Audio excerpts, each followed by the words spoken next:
হয়, আজি আমি উপস্থিত হৈছো এই গৰুমৰা অঞ্চলৰ মাজুলী চাপৰিত। এই মাজুলী চাপৰিত আমি আজি এজন আপোনালোকক বিশেষ ব্যক্তিক দেখুৱাম। ব্যক্তিগৰাকী বিশেষভাৱে সক্ষম। তেওঁ বিশেষভাৱে সক্ষম হ'লেও কিন্তু তেখেতে বিঘাই বিঘাই মাটিত খেতি কৰি কেনেধৰণে তেখেতে স্বাৱলম্বী হৈছে, তেখেতে নিজৰ পৰিয়াল পোহপাল দি আছে। আৰু বৰ্তমান তেখেতৰ এই খেতিৰ যি অঞ্চল, এই খেতিত আমি উপস্থিত হৈছো। তেখেত আছে, তেখেতৰ মাতৃ আছে, লগতে ইয়াত বিভিন্ন ধৰণৰ খেতি কৰে। তেখেতে শাক পাচলি 12 মাহে 12টা খেতি কৰে। কৰি তেখেতে খুব সুন্দৰকৈ নিজৰ পৰিয়াল পোহপাল দি আহিছে।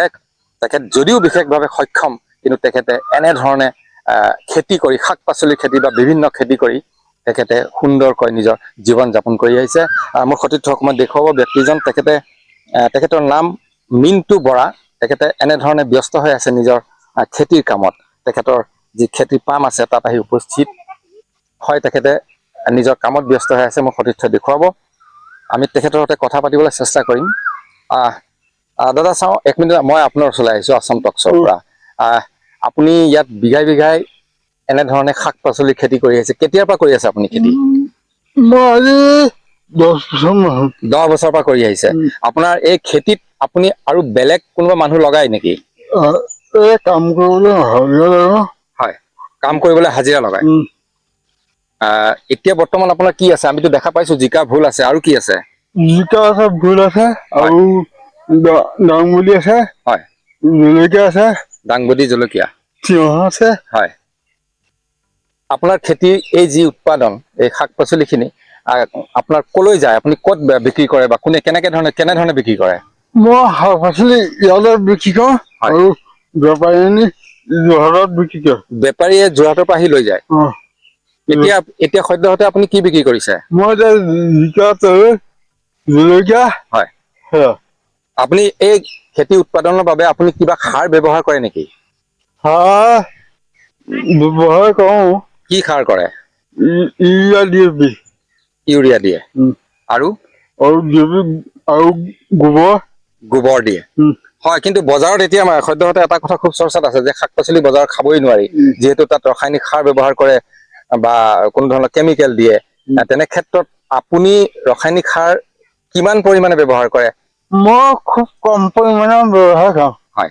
আৰু এই 2.5 বিঘা মাটিত হয় 5 কেজি সাৰ মাৰিছোঁ।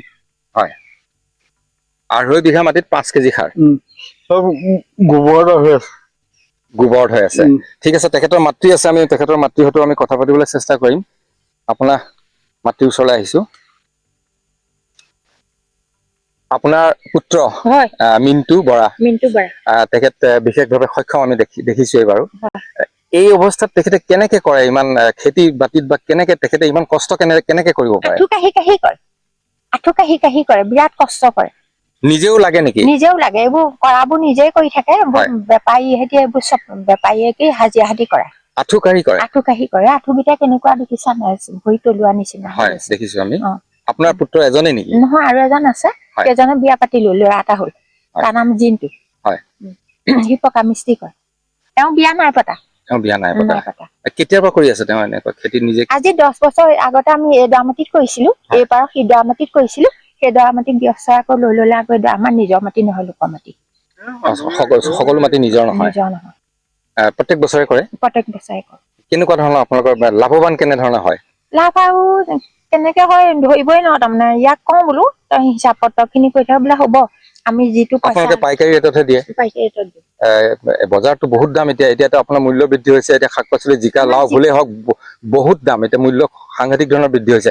আপোনালোকে পাইকাৰী ৰেটত এতিয়া জিকাই ধৰক, জিকা আপোনালোকে ইয়াৰ পৰা যদি কোনোবা বেপাৰীয়ে কিনি নিয়ে, আপোনালোকে কিমান দামত দিয়ে? 25 টকাকে জিকা নিছে। 25 টকাকে। 25 টকাকে।